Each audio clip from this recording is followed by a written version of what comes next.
Hump Day. Hey everybody, welcome to Hump Day Hangouts episode. Hold on, episode 232. 232. My name is Adam Moody. I'm reading the script that Adam just sent, and uh, and it's pretty cool to have you guys here. Today is the 17th of April, and this is looking good. So I'm just gonna go and in honor to our beloved Adam secretary, which we're gonna be missing on this episode. I'm gonna be saying hi to everyone on the list as I see them. What's up, Marco? Oh, I'm first? Holy fuck, the Latinos first today. Yeah, man. We always end up in the back of the bus, but here I am, man. Got Cool. a little How's bit, everything? I got a little bit of a cold, but I'm still enjoying the beautiful weather. So That's that's awesome. life. Life sucks sometimes. Yeah. How about you, Bradley? How's everything, man? I'm happy, man. I'm happy to be here. Things are good. So, yeah, we got a very few questions on the new chat app, guys. We really apologize about that piece of shit Facebook app that we had on here for 2 weeks, and it got everybody that commented last week apparently got their Facebook account locked. It was nuts. And anyways, I apologize for that. We had no idea it was going to be like that. I got locked out of my account. Hernan did. Marco did. Several of our mastermind members. It was wow. Anyways, we apologize. We had no idea something like that was going to happen. That's why we got this new one on there that looks kind of funky, but it's kind of Yeah. cool because we're going to find out if it's cool or not. Yeah, we'll see. It looks old school as hell, but it does give us the ability to post GIFs, and you can sign in and create an account so that you can actually put your image there, which I recommend you guys do so that we know who we're talking to. But if you want to stay anonymous, then just use it without logging in. That's up to you. But Yeah. anyways, so moving on. Hopefully this will be satisfactory. We'll see. Yeah, it sounds good, man. So we have some people putting GIFs or GIFs already. That's pretty cool. So a couple of things that we usually do. If you're new to Semantic Mastery, welcome. It's good to have you here. Don't forget to subscribe to the YouTube channel. If you want to know more about how we do things, you can go to semanticmastery.com/humpday to be notified every time we go live, and you can come and ask your questions. This is free, 100% free. We've been doing this for the past, 5 years. And it's been awesome. So thank you for being here. And if you're not new to Semantic Mastery, thank you for the support. This is awesome. Don't forget to, if you want a step-by-step repeatable system to, rank your websites, whatever those are, local websites, new websites, H websites, go to battleplan.semanticmastery.com and get the battle plan. And if you're ready to join a group of people that are growing their local marketing agencies and whatnot, come to the mastermind, which is mastermind.semanticmastery.com. And for all of your done for you, premium done for you SEO services with the stamp of approval of Semantic Mastery, don't accept second options. Go to mgyb.co and you will have everything that you will ever need for your delivery needs, because you shouldn't be doing the link building. You should be growing your agency, if that makes sense. So those are the announcements. I think I nailed it. I might have it's something. I'm gonna paste now. I need to copy and paste some stuff on the thingy. So yeah, there was we got. I guess let me tease what you're doing tomorrow, Hernan, so that you don't have to sure. toot your own horn. We've been doing kind of a series in the mastermind. We're probably going to end up launching a product around it anyways, but it's pay-per-click marketing for local and how to get results. We had a course that I produced about maybe 2.5 years ago now, called Local Kingpin, and it was specifically for using Google AdWords. Obviously, it's now Google Ads, but formerly Google AdWords, for setting up lead gen assets and using, producing leads for local businesses, either on a client basis or even on a lead gen basis where you're selling the leads. And that worked really well. But the Google Ads dashboard, the whole platform has evolved a lot in the last 2.5 years, considerably. And, Google Ads themselves, for search ads, so search ads are rather expensive. You can still be profitable with that, there's no question, but it's fucking expensive. So I've actually gotten away from using search ads and gotten more into using display ads and YouTube ads and remarketing, obviously.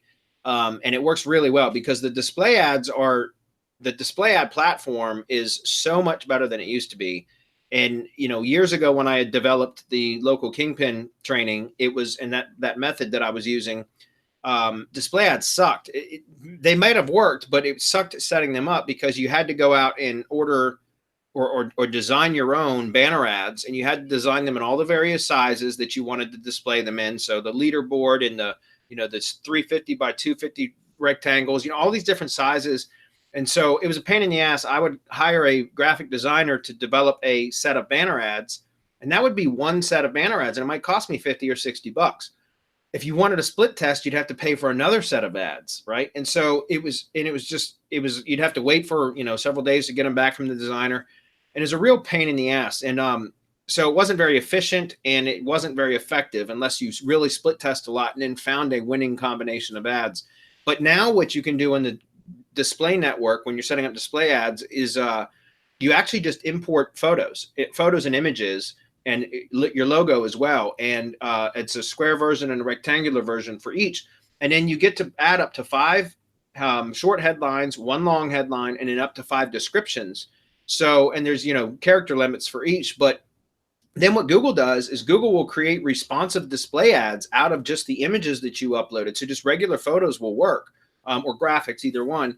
And then we'll automatically start rotating through your various headlines and descriptions to find out which gets the highest click-throughs and engagement. And then it will start to auto-optimize the campaign and start serving the ads that are the combinations that perform the best more and more often. And so it's so much easier to set up a campaign now. And although obviously display ads don't convert nearly as well as like search ads do, it's a fraction of the cost, guys. And with the audience targeting that Google Display Network has now, or Google has period, they have what they call in-market audiences and life event audiences. And you can even create custom intent audiences now based on keywords, which is really cool. I just started playing with that actually. And so if you go and find the, in the in-market audience targeting settings, if you can go in and find an in-market audience for the businesses that you're generating leads for, then those tend to be very good. And like for me, for contractors, typically the average cost per click runs anywhere between about 85 cents to $1.50. So somewhere in that range, depending on what type of contractor it is that I'm generating leads for. And so that's a fraction of the cost. And just quickly for some perspective here, for roofing leads, for example, it could, in some of the areas that I do SEO work and generate leads for roofers, a click for search ads for roofing type keywords can cost $35 to $40 per click. And, typically an average conversion rate is anywhere between 30 to 40%, right? So you're talking about 3 clicks to get 1 lead. At $35 per click, that's $105 per lead. That, and to me, is incredibly expensive. But with those, if you can, in the in-market audience targeting, you can actually see that there's a roofing services in-market audience. You can use that for display ads. And maybe let's say you pay $1 per click. We'll just use a nice round number. And it might be a 10% conversion rate as opposed to 30, or even a 5% conversion rate, which means you'd need 20 clicks to get 1 lead. But 20 clicks at $1 to get 1 lead, guys, think about that. That's $20 per lead as opposed to $100 per lead when you're using search ads. So keep that in mind. And that's for cold traffic. But also for the remarketing purposes, like honestly, if you're not using remarketing and you're doing client services, you're nuts, because it's just an inexpensive way to get additional traffic back to the site. And even if that traffic doesn't convert, a lot of it will, but doesn't convert into leads, it's a great branding tool to help that business to gain brand recognition, so that people will think of them and go search for their brand name when it's time for them to need their product or service, because they're constantly reminded of that business.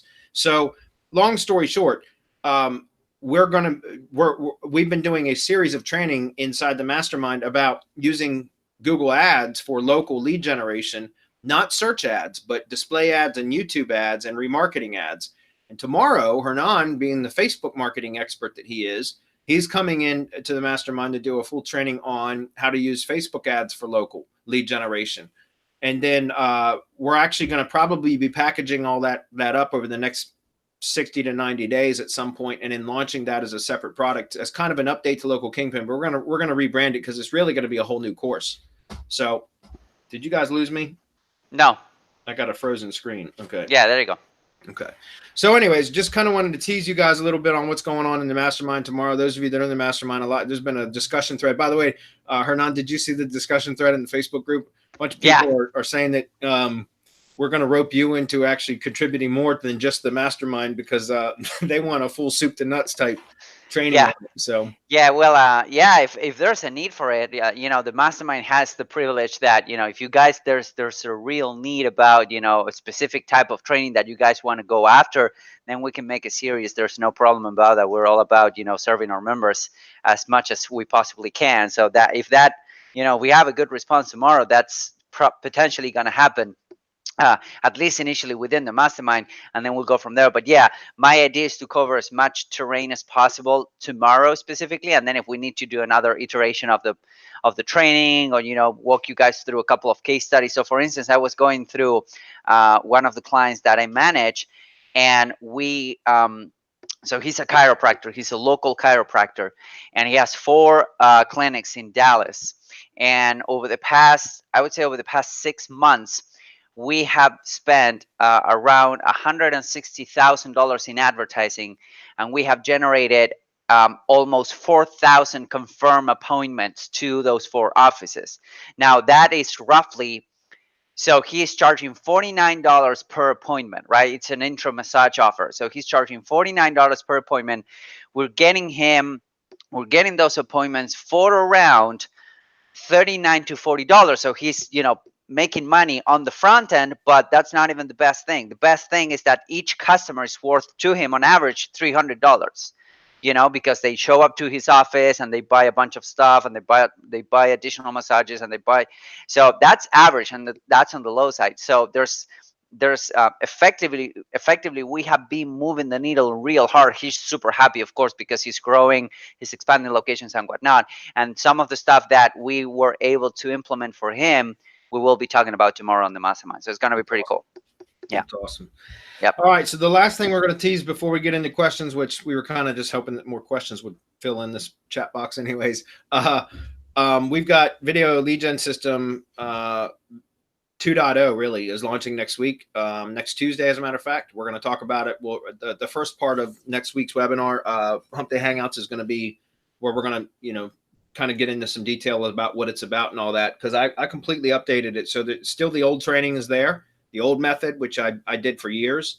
But over the last several months, I've been really redeveloping that method to make it more streamlined and efficient, something that a lot of it can be outsourced, but also just to make it to where even if you were doing this yourself, like, you know, managing all of the video lead gen or video email campaigns on your own. I don't recommend that, but if a lot of people are still going to do it on their own anyways, it's a lot more efficient now, to where what used to take roughly 20 to 30 minutes per video email to send out now will take you just 2 to 3 minutes. No kidding. There will be a setup period on the front end where you can't get into the method here, but there'll be a setup period where it might take you an hour to get everything set up. But then from there, for every prospect you want to mail to, it's literally 2 to 3 minutes. And that's it. And so it's a hell of a lot more efficient.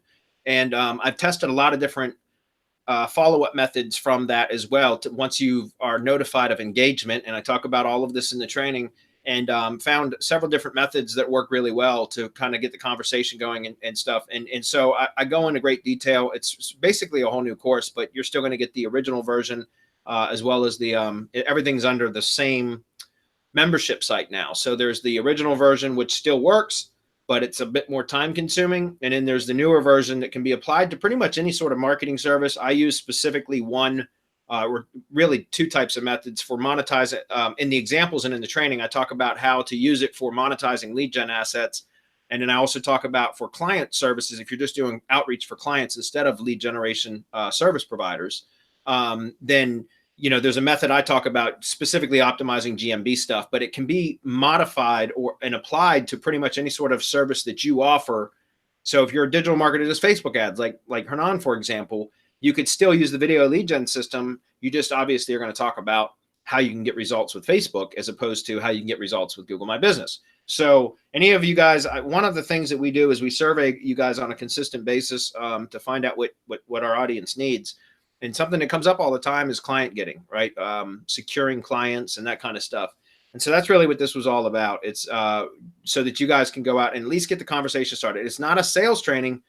I'm not real good at sales unless I got a referral, like been a referral. But as far as getting the conversation going for prospecting, it's an outstanding way to do it. It's very unique. You'll get a lot of responses that way. And then it's really going to be up to you to present your offer in such a way that you close the client, you know what I mean? Or the prospect at that point. So anyways, be on the lookout for that, guys. Next week, we're going to do like we typically have done in the past, which is a limited offer on the front end for 24 hours, and then the price will go up. And that's typically how we do that. So be on the lookout for that next week. Okay. Anything else? I think we're good. All right, cool. Then let's get into questions.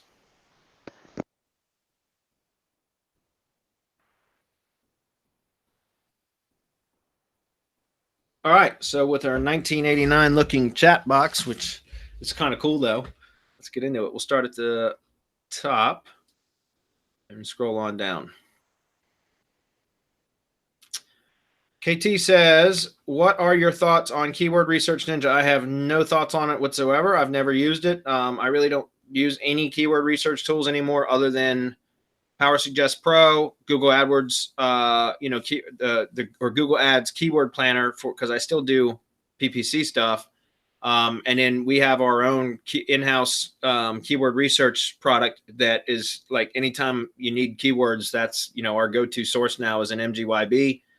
We have the keyword research done over there because it takes hours to compile a good list of keywords. Really, you can spend hours doing that and organizing the keywords into silos and, proper themes and that kind of stuff. And that's what our product on keyword research is specifically. It's, our assistant or employee that does all of that has access to multiple tools, SEMrush, Power Suggest Pro, all different kinds of tools that she uses to actually develop these reports and puts them into silos and all that kind of stuff. So different type of intent keywords, commercial intent, informational queries, that kind of stuff. So it just makes it super easy. So honestly, I can't give you any opinion on any of those keyword tools because I just don't use them. It just requires too much time in my opinion. And I'd rather outsource that or use a simple tool when I'm going to do it myself, such as Power Suggest Pro. Marco, anybody else want to comment on any of those? No, I agree because that's all I use. I use our keyword research. I mean, I taught them how to do it for a reason. It's based on the way that you do it and the way that I do it, which is Google Trends and Power Suggest Pro with Google Ads, right? The keyword planner tool. But the basis is right there. Then we go into everything else and we drill down as much as we can, get as much information as possible. We go to answer the public. We just use just a ton of different tools so that we can get all of the key. I mean, you get thousands. Sometimes I see a report come back and it's 7,000, 8,000, 9,000 keywords strong. And I'm thinking, this is like the best way to take down a market. I mean, if you really need to start and understand your market and the words involved in your market, there's nothing better. I mean, I don't know. I can't speak on Keyword Research Ninja. It might be fabulous, but I can't say anything other than the way that we have it set up works perfectly well for what we do. Yeah.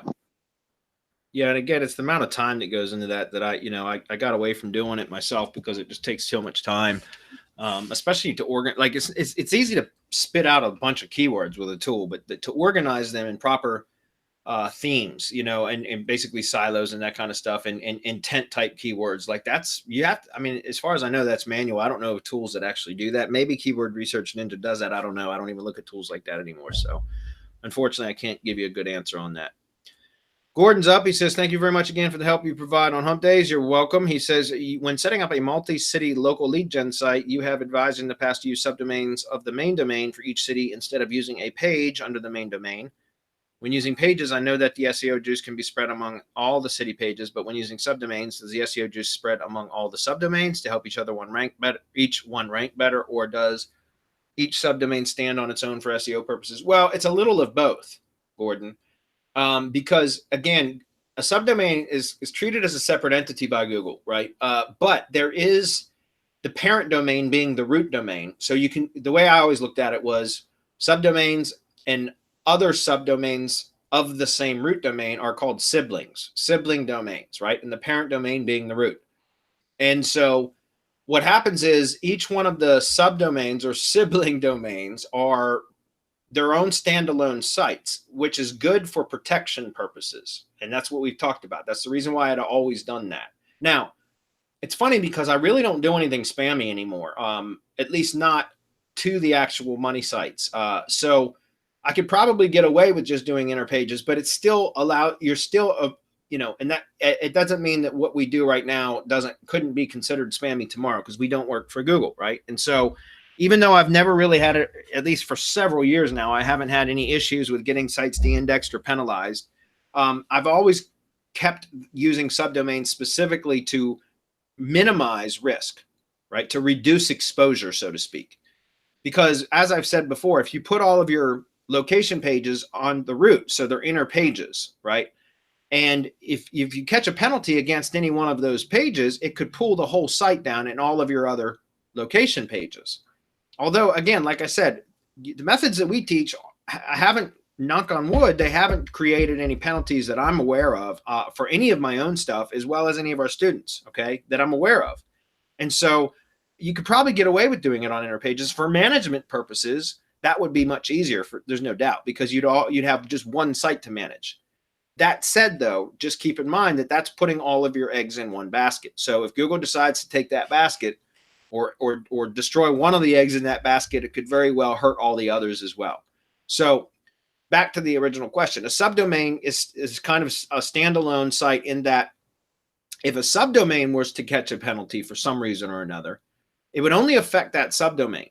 The root would be left intact, remain healthy, and all of the other sibling domains or subdomains would also remain healthy, untouched, essentially, from that penalty that's been levied against that one subdomain. So it isolates any potential penalty problems. However, if you were to catch a penalty against the root domain, it would automatically apply to all of the child domains or subdomains. Does that make sense? So that's why I've done that in the past, was to always protect the root against all odds, right? Protect the root. And then if I was going to do anything spammy, it would be on a subdomain level. And that was specifically for that reason.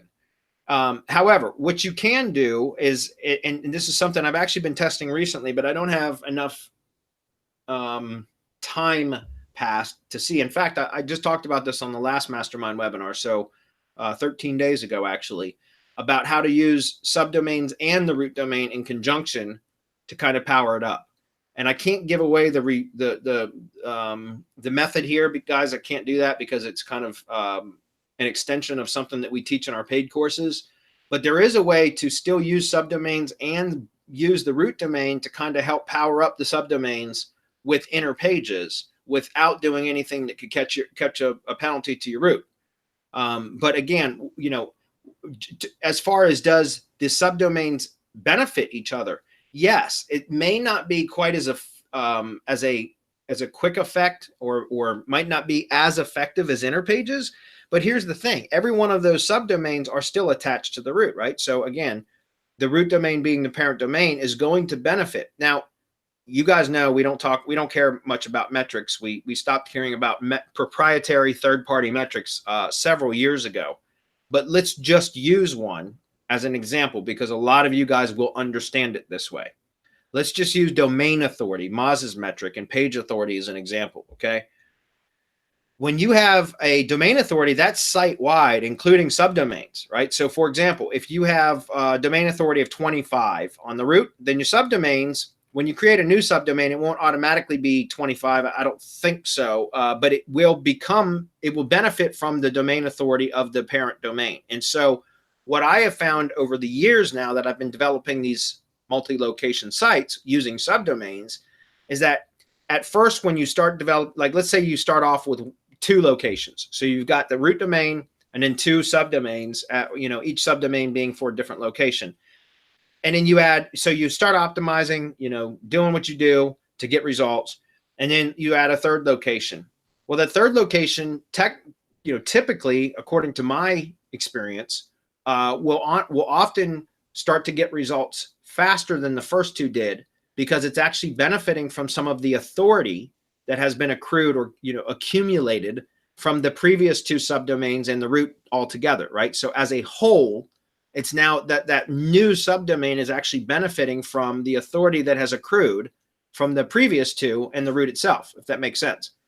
So then you add a fourth subdomain and, you know, fourth location and a fifth and a sixth. And what happens is I start to see each new location that I add tends to respond quicker, get results faster than the previous one, because it's actually benefiting from the authority of the you know, cluster, essentially. That's it's the root domain as well as its other siblings.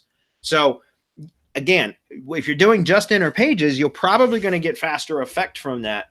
But I found that, you know, as you continue to build out additional subdomains, they help to, they kind of benefit or receive benefit from all of the previous subdomains as well. So they're at their birth point, right? The moment that you create that subdomain, it's really already has some inherent authority because of it being a subdomain of a root domain that has built authority or accrued authority, if that makes sense. So anyways, I can't get into any more further of that, honestly, because I would be giving away too much. Come join the mastermind and we'll tell you all about it. So Marco, do you want to comment on that at all, or Hernan?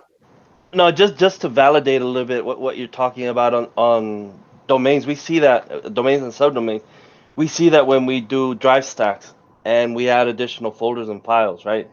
The more you add, the more power that, as you say, accrues. And I call it power. I don't give a shit about domain authority or trust flows. I don't give a crap about any of that. It's power. And so the more that you do of whatever it is that you're doing inside the drive stack, the more power that you're pushing through, and the more power that ends up wherever it is that you got that drive stack aimed. That's why they work so well. Yep. And so the more work that you do inside them, the more keywords that you target, whether it's keyword plus location or server, whatever it is that you're doing, you do more of it inside your drive stack, and before you know it, I mean, it's just pushing tons of power wherever it is that you want to go. And we've seen people, right, from case studies that they even get empty folders to rank before anything else ranks. So it's crazy the amount of power that you can do in this method, whether you're doing it at the TLD and subdomain level or at the drive stack and gsite level. That's right.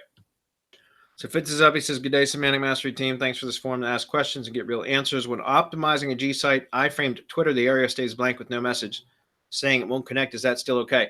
All right. I don't do much Twitter stuff, but I know that if you just take a Twitter URL, a tweet URL, a Twitter profile URL, whatever, and try to use an iframe generator, that it won't show. You have to go into Twitter developers and actually generate an embed code for it, which you can do with like your timeline tweets and stuff. So for example, you can take a Twitter profile and go to the developers. I think it's developers.twitter.com or something like that. Just do a Google search. You'll see what I mean. And you can ask, or even just go to Google and search, how do you create or embed a Twitter feed? And that's what you would, again, I don't do much Twitter stuff, but if I was going to try, and I haven't tested it with gsite's, guys, but you could it's probably you're using the wrong type of embed code. And that's why it's not displaying, is what I'm saying. If you go generate the correct proper embed code from the Twitter developers site or whatever it is, again, I don't do much Twitter stuff. Just like you can, you know, I recently I built, believe it or not, I built some PBNs recently because I was testing. I don't use PBNs often, guys. I very rarely use them, but I did build a few that I was testing in somebody's product actually. And one of the things that they required was that you had made the site look, you know, very real. So one of the things it asked for was embedding a Twitter feed. So I had some persona profiles from some older syndication networks that I had built that had Twitter profiles with, you know, updates. And so I just had to, that's how I had to learn to go build this little embed code. And it's a Twitter feed embed that you have to go to the developers console and sign into that account. And then you create it that way. And it gives you a specific embed code for that Twitter feed.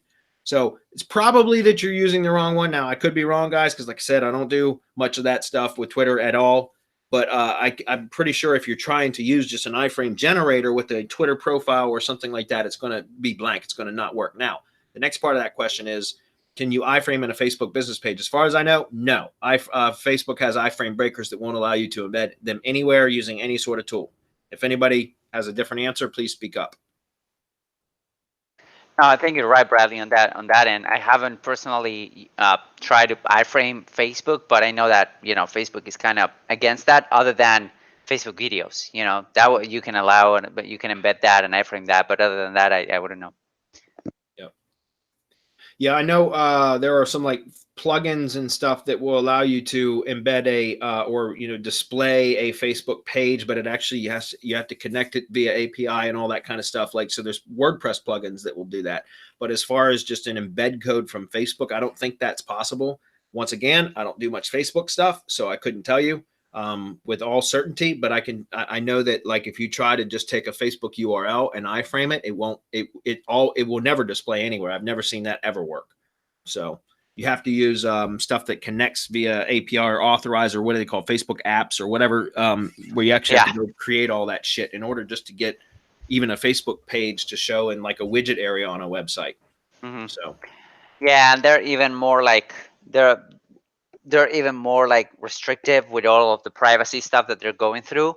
So that is something that you might want to consider. So yeah, and then when you try to iframe or when you try to embed a Facebook comments app, you see what happens from the previous couple Hump Day Hangouts. That and I get it. I guess that's because people can hack that shit. So right.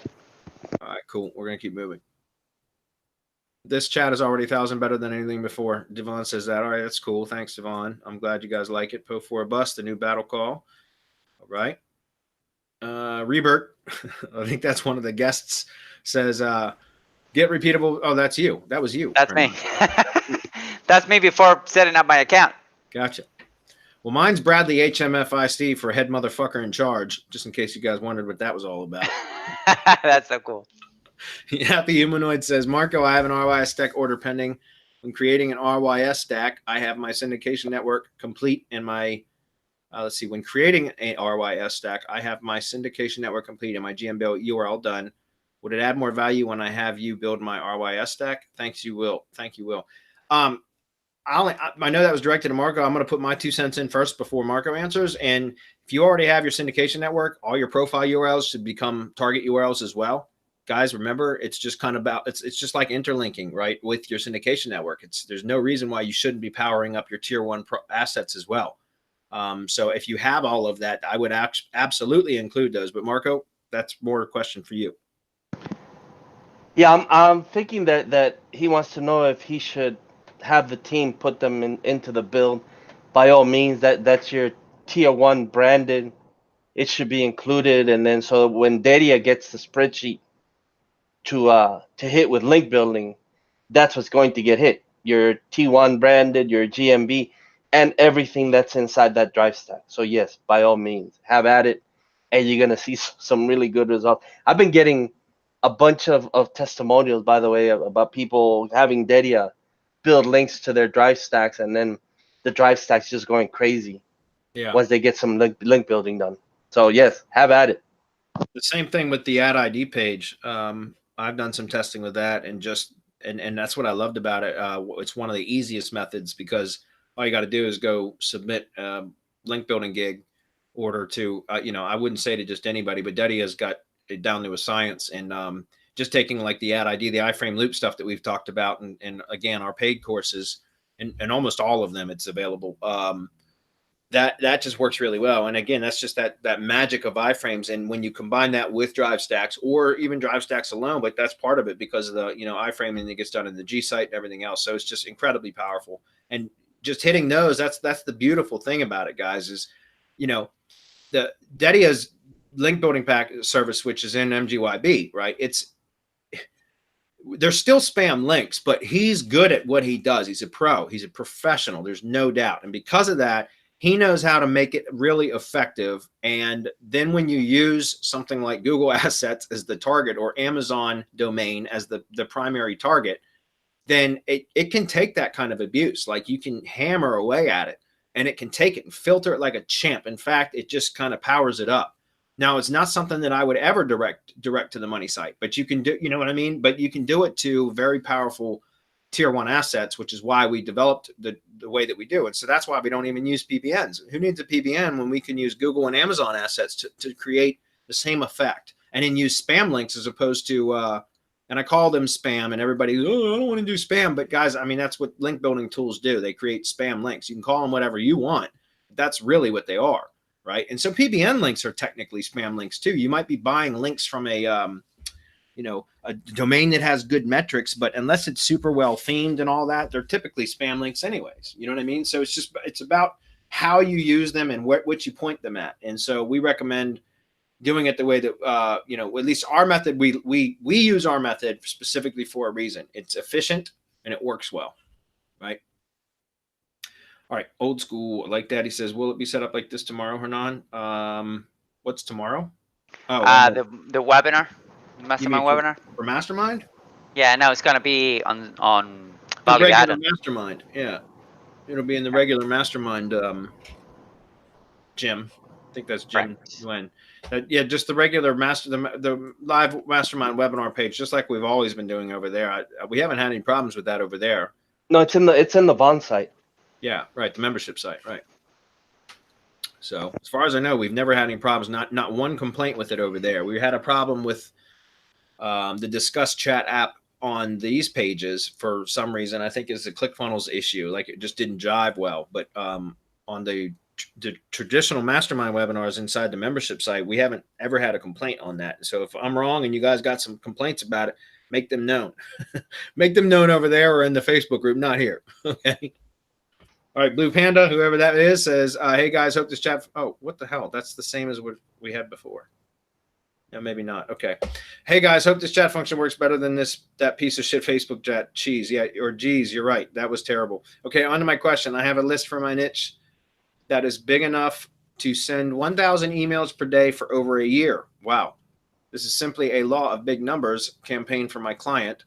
These will be a one-time blast. Either they respond or they don't, and the next blast goes out the next day. What would be the best way to approach a list of this size, style of sending? I don't know. I've never spammed at that level before, spammed email, and that's exactly what you're doing. So the best person to answer that question is unfortunately not here. That's Chris, our partner, Chris. He's been doing that kind of work for years. He could give you the best advice on that, but he's not here. I'm sorry, he's traveling. Yeah. The only thing I would know to say is that make sure that you have plenty of sending from domain email accounts. So in other words, making sure that you've got many different email accounts set up, that you can send from, because you're probably going to burn every single account that you send from like almost every day. I don't know for sure because it depends on how clean your list is, but typically when you're sending out mass emails like that from a particular account, especially 1,000 per day, you have to have accounts that have developed some sort of reputation for, or else when you go to hit send on 1,000 emails from an account that's not really seasoned, it will, the internet email service providers will throttle those accounts and not inbox a bunch of them. And also if people start hitting the spam button, which it's likely if they were unsolicited emails, you will get a lot of people hitting the spam button. It will flag that particular domain account or domain email, for spam. And so it will they'll just stop inboxing. Hernan, you were going to comment? Yeah, I agree with you. What I was about to say is that if you want to, reach out to Chris, just post on the Facebook group and maybe tag him. I don't know if Blue Panda is on the mastermind group. So yeah, if you're in the mastermind, we could get to it. Chris will give you a lot of help there. Otherwise, you could try it in the free Facebook group, but I don't know how much he'll reveal about something like that there. But yeah, that's the only problem. Like guys, I talked about this a few weeks ago, but I've unsubscribed from just about every single marketing list that I've ever been on over the last several months because I decided to get really focused, and buying shiny objects and getting pitched new training methods and stuff like that all the time was really, and it kind of happens in cycles. I know a lot of you guys, I've talked with a lot of our mastermind members over the last several months. I do calls now with one-on-one calls with mastermind members. As a new member, you get a one-on-one call with one of us, and then every quarter or so, I try to open up the ability to have another 30-minute call with me so I can kind of help, find out more about people in our mastermind and what struggles they're going through and offer some guidance. And then, 90 days to 6 months, and 3 to 6 months, I have another call with them, find out if they've made any progress, and they're going to have new issues at that point. So one of the things that I've heard a lot through those calls without calling anybody out is that, you know, constantly being bombarded with different opportunities. And that's because we're all marketers, right? And so we've gone out and been signed up for webinars, which puts us on email lists, or we bought products, which puts us on email lists. And the next thing you know, we get hammered, and you guys can all relate, I'm sure. You get hammered and hammered and hammered all the time with solicitation offers for training or for software or tools or services and all that kind of stuff.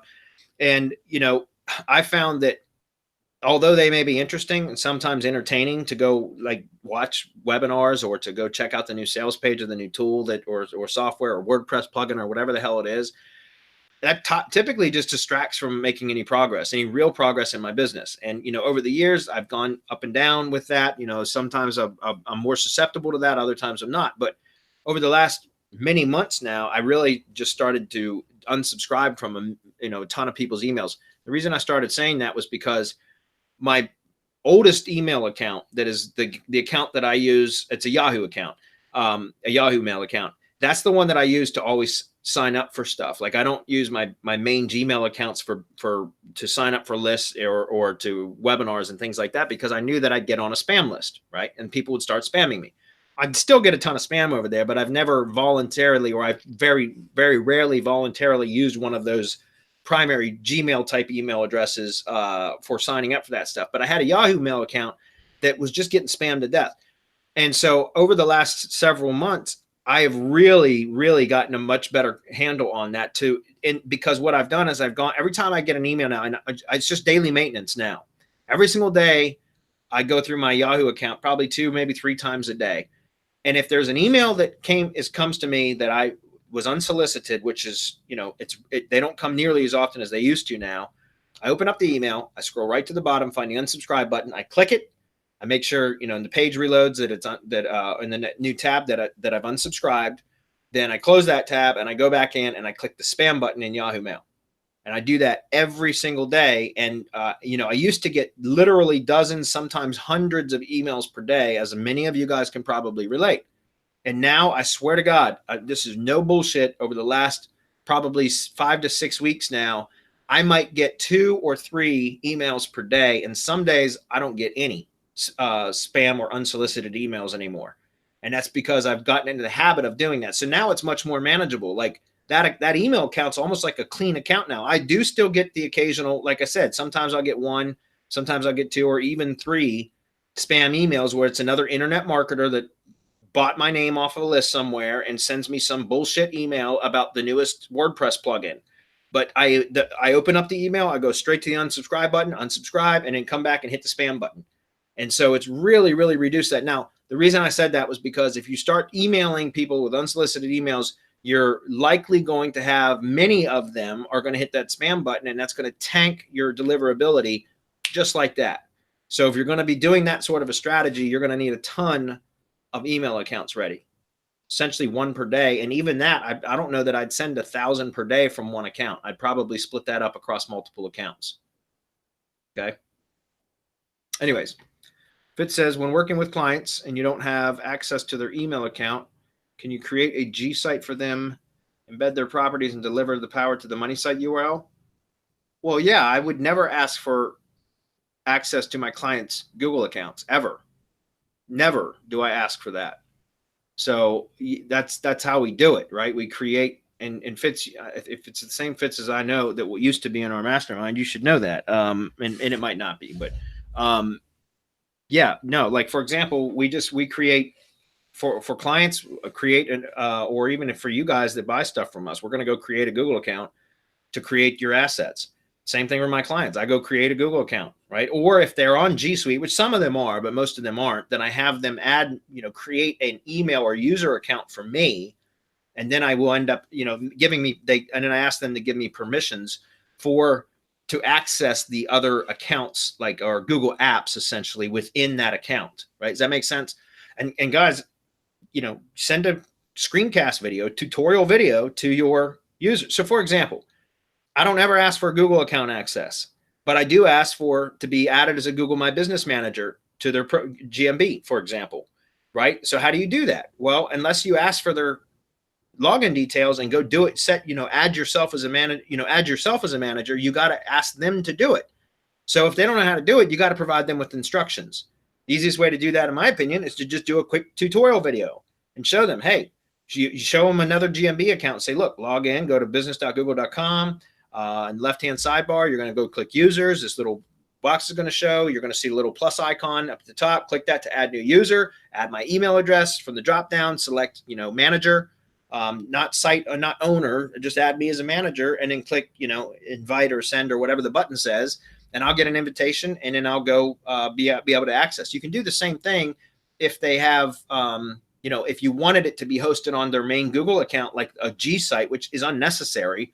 But if you wanted to, you could give them instructions on, hey, go into sites.google.com and add me as a user or manager, whatever. Give me permission to be able to access that app within your Google account.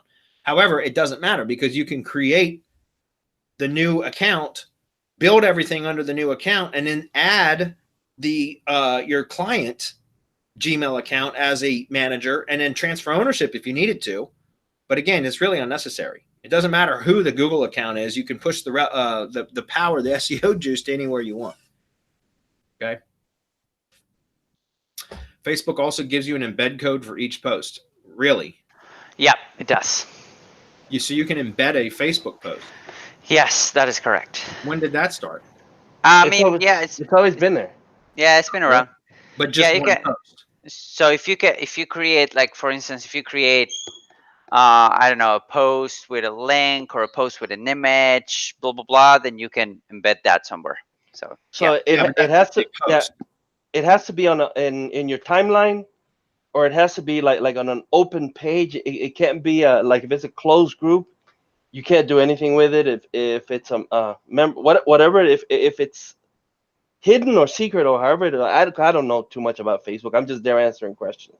Yeah. But if it's open, right, and if it's public, yes, Facebook will give you an embed code for that post, or for whatever it is that you're doing, an image, a video. But it's just that one post, though, right? Correct. So, I think that that you're right, that there's an X breaker if you try to embed the the entire Facebook. Page. Yeah. And but it has to come from a Facebook page, if that makes sense, not from a profile. Even if the profile is public, there's a lot of stuff going on with privacy and whatnot. So it needs to come from a Facebook page, which is what your clients are going to be using anyways, right? Right. So yeah, but that's another caveat that you want to have in mind. Yeah. Well, okay. So that's cool and all, but unless you're going to go in and update the iframe or the embed code on a regular basis on your sites, I don't see how. Obviously, if you've got, I guess, one post that you're specifically trying to power up, then yeah, and you could embed it and then hammer it in, the gsite or wherever you've got it embedded with links or something like that. But typically I like to set up the iframes that are going to update dynamically. So I publish content and it's going to automatically be in the iframe that I'm trying to power up. You know what I mean? So that's cool. I wasn't aware that you could embed individual posts, but that's cool. I just learned something. Yep. Very cool. Yep. Okay, so Gordon's up again. He says, thanks a lot for your previous answer. You're welcome. He says, which brought up this question. It used to be okay to use duplicate content for different sites targeting a local niche in different cities, just changing the location info, one site for each city. But is that still true? I've never done that, Gordon. Honestly, I've always advocated for using unique content for all those. And that's specifically because at some point it could be toxic. You could end up catching a penalty because it is all duplicate content, and duplicate content, guys, is supposed to be on the same domain. I get that, but on the same subdomains, I don't like that because it's not as effective. So what I've always suggested, yes, it has worked. You can just swap out location information, so like essentially the city modifier within the content. But it's inexpensive to have a piece of content written and then have it rewritten. It's a lot less expensive to have it rewritten than to have original content written for each, which, by the way, when you go to a content farm, none of it's original. All they're doing is rewriting other content that they've scraped from the web. Just so you're aware of that, guys. When you go buy an article from a content farm, it is a rewritten article from something else on the web that they scraped. That's it. Nobody there is actually writing an original article. All they're doing is going to Easy in Articles or somewhere else, scraping an article and then rewriting it. And usually it's rewritten very poorly, by the way. But what I'm saying is you can go out and order an article, have it, written for whatever. Let's say it's a 1,000-word article and it costs you $40. And then you have article rewrites. So let's say you got 6 locations, 6 subdomains. Well, you got the original, so that you paid $40 for that, but then you order 5 rewrites. It might cost you $8 per rewrite. And now you've got 6 original, unique, I'm using air quotes, but 6 are unique articles that are going to be more effective, in my opinion, long-term than having the same piece of content used across multiple sites where the only thing you change is the location modifier. So that's how I've done that. Guys, I've got lead gen assets out there with subdomains, with 20 subdomains, and they each have their own unique content. And that's specifically for that reason. Again, it's your call. I've always wanted to build long-term assets that will rank and produce revenue for me for years, and I've got many of them. And so, again, I always think about, it might be a little bit more expense and a little bit more hassle on the front end, but what's more of a hassle? Having assets that stop producing or start performing poorly because of you took shortcuts on the front end. If they're producing revenue for you, and again, guys, I don't know if it works or not because I just don't do it. I don't know if it still works or not. Other people may be able to comment and say, "Oh, it works fine." That's fine. If you want to build your business that way, do it. That's up to you.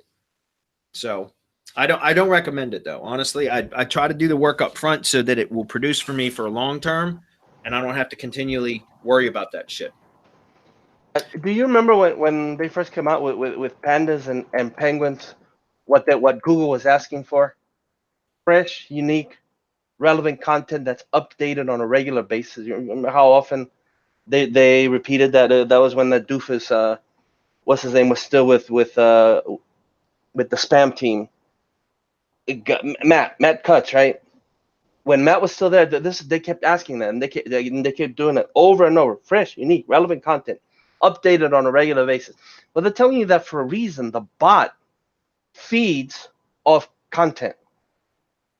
Now, I know that people have done tests and where they've used Latin and it ranked, but there were still keywords interspersed with that Latin garbage that made it rank, and that's what the bot is feeding off. It's feeding off that information that you're giving it, and if you just keep pushing the same information over and over, we've seen this again. We always test, guys. This is why we can give you the answers to these questions.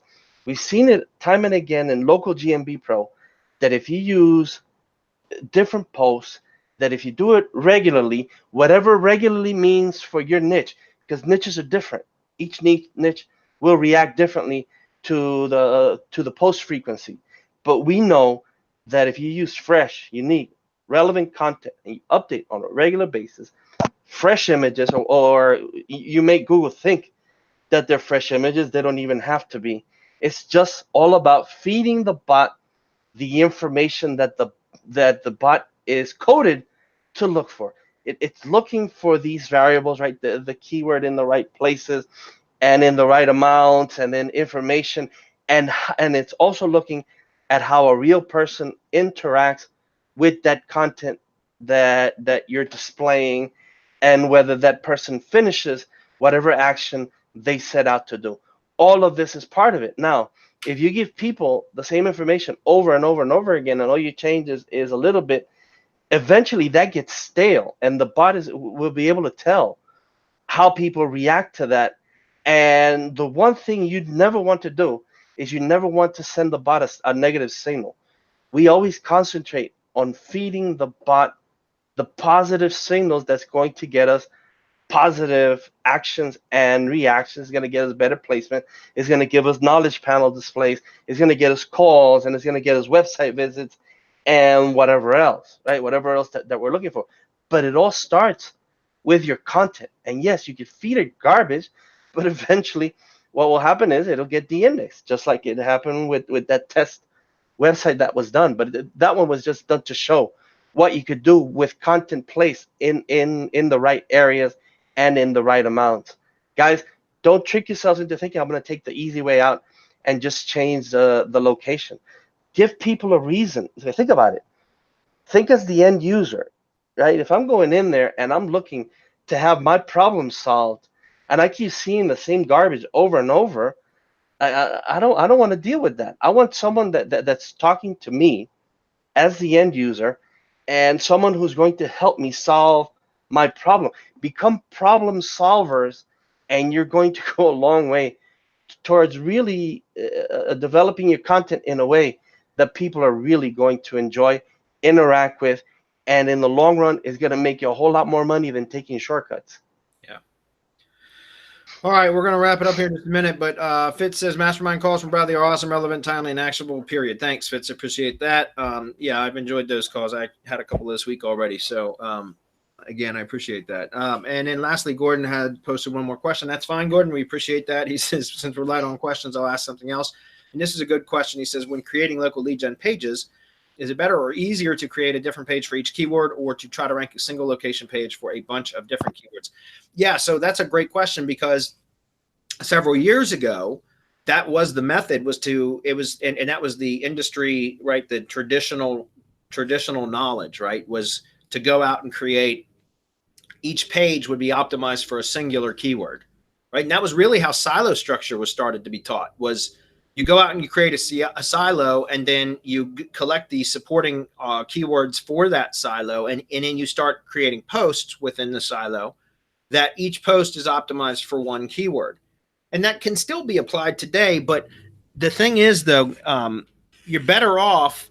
So let me back up for a minute. Like with a complex silo, guys, there's categories and then there's subcategories, right? And so what I'm saying is, it was taught for a while. The best practices was to create your top level keyword would be the top level page, your top level category.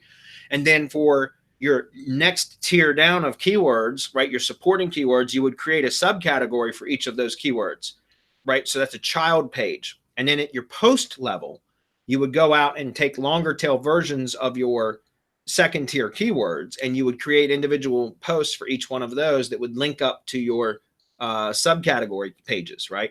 And so that was very granular. It was like uber optimized content.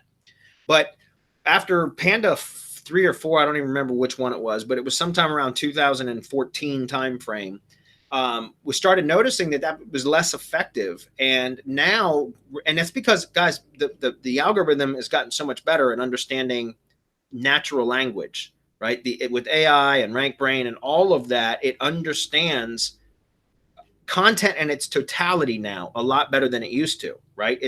Google's gotten incredibly advanced in that respect. And so now you can actually have longer form content that targets many thematically related keywords. That's the key, right? So instead of going out and creating multiple pages, which is kind of a bitch anyways, and it's really makes, as Marco was just talking about, it makes for a shitty user experience too. If you go to a site and you have to click to another page to learn more about a very similar keyword anyways, or product or service, so it just becomes repetition over and over and over again, and that's less effective.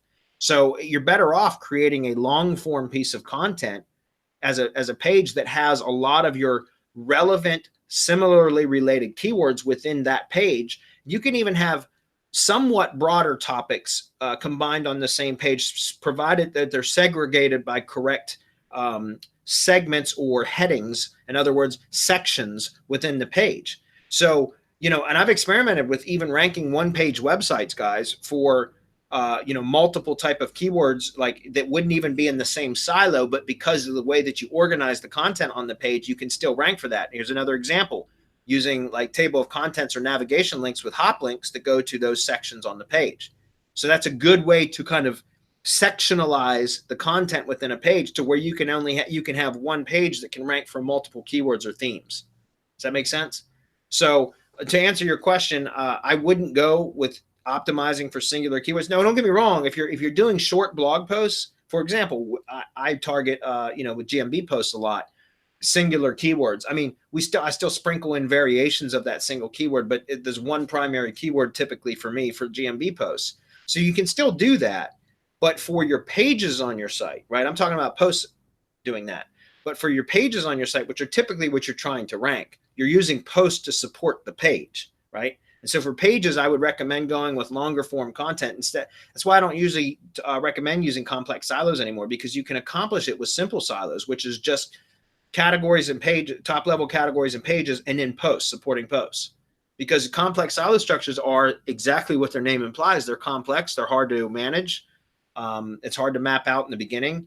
And it's honestly, I think it's overkill for most stuff, especially for local. It's overkill for most local things. All right.